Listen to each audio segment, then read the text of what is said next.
The total case count in the NMI since March of last year is now 1,062. 87.3% of the eligible population is fully vaccinated. According to the Commonwealth Healthcare Corporation, of the 104 new cases, 23 were identified via community testing and 81 via contact tracing. Of the 81 identified via contact tracing, 52 were in quarantine. The vaccination status of the 104 new cases are pending verification. And joining us now in the Zoom room from the CNMI is our Tomas Manglona. Good morning, Tomas. Good morning, Bree, Chris, Jason, Joser. Yes, yesterday around 10 in the morning, we reported 103 new cases over the course of the past few days. And then at 1 a.m. this morning, they made that report of 104 new cases. So the CNMI has now surpassed over 1,000 cases as of this morning.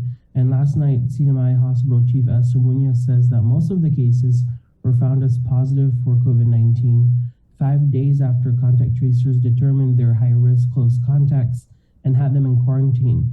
Of the 8 hospitalizations, 1 of them is vaccinated.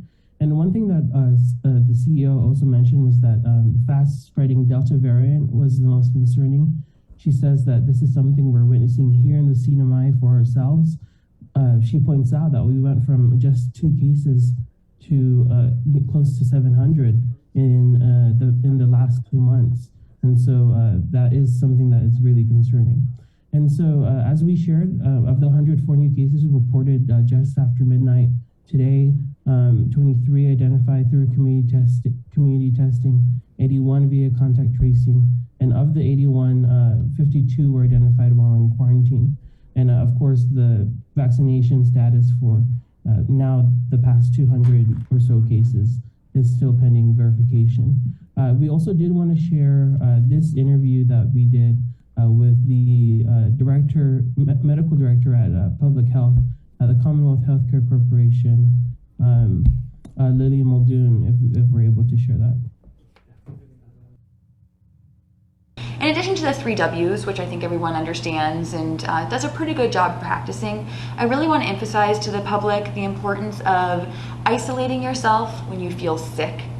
And so if anyone is having symptoms of potential COVID, and that includes a sore throat, cough, runny nose, shortness of breath, fatigue, loss of taste and smell, or even diarrhea, those are symptoms that you should stay home. You can make yourself available to go get a COVID test if you can, but if you have any lingering of symptoms, I would recommend for you to stay at home, not go to work, not go out with your friends, because it's each of our personal responsibilities to not spread the virus if there's a possibility that we could have it.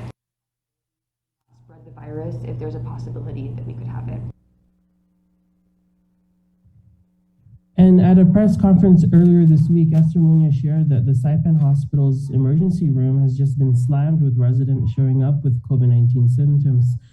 They're planning to expand the hospital capacity as they continue to utilize the alternate care site at Kanoa Resort, which has about 30 beds. According to the latest report, the CNMI, of course, has a 87.3% vaccination rate. It's been a few days since we've heard from the government or the governor's office, but this morning around 8 o'clock, we're planning to hear from the governor and his COVID-19 task force, who'll be holding a press conference. Bree and Chris are expected to release some new guidelines, possibly new restrictions. It hasn't been clarified, but of course, they will be addressing the surge of cases.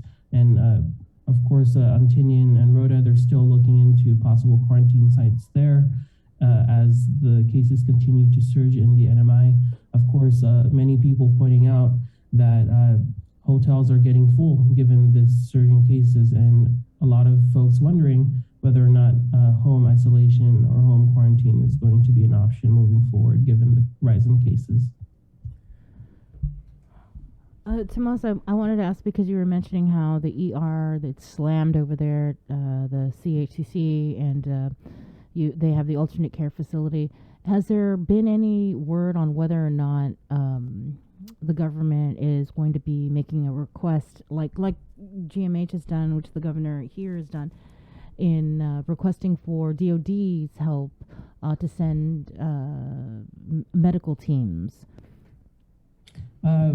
We have yet to hear of any such requests, but both the COVID-19 Task Force Chair, Warren Villagomez, and the CEO of the hospital have said that Homeland Security and FEMA officials are providing some assistance. And so we'll see. Of course, most of the cases, right now we're at 8 hospitalizations, which is a rise. And of course, the concern will increase if more hospitalizations do occur, given the capacity of the healthcare system here. Mm-hmm. And so we're expected to hear at 8 a.m. about this. So far, we have not heard from the governor himself about the surge in cases or any restrictions. It's been a few days. And so this morning will be the first that we're hearing really on what will be done from the COVID-19 task force. Is the governor off island? Is he in the national governor's?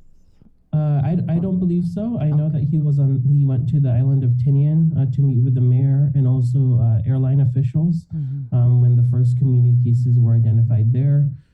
We've been told this entire week to expect restrictions. We were told that around, I believe on Wednesday. It's Friday now, and so we'll see in just an hour what will come given the spike in cases, which the hospital believes to be driven by the Delta variant here. Mm-hmm. Has this Esther Munoz, have they released any information on the MAB treatments and if whether or not all of these cases or majority of these cases or any of these cases that tested positive are receiving the MAB treatment, which is helping with reducing hospitalizations? We know at least of the 8 cases, because we just learned about the most recent ones, we know that at least 4 of them are receiving ICU level of care. That probably has changed, though it hasn't been confirmed. And one thing she did share that was new information was that they're planning to ship MAB treatments to Rhoda and Tinian, and they're planning to bring staff to Rhoda and Tinian to train them on how to administer the treatment. So they're definitely preparing. Of course, Rhoda still has yet to confirm any cases.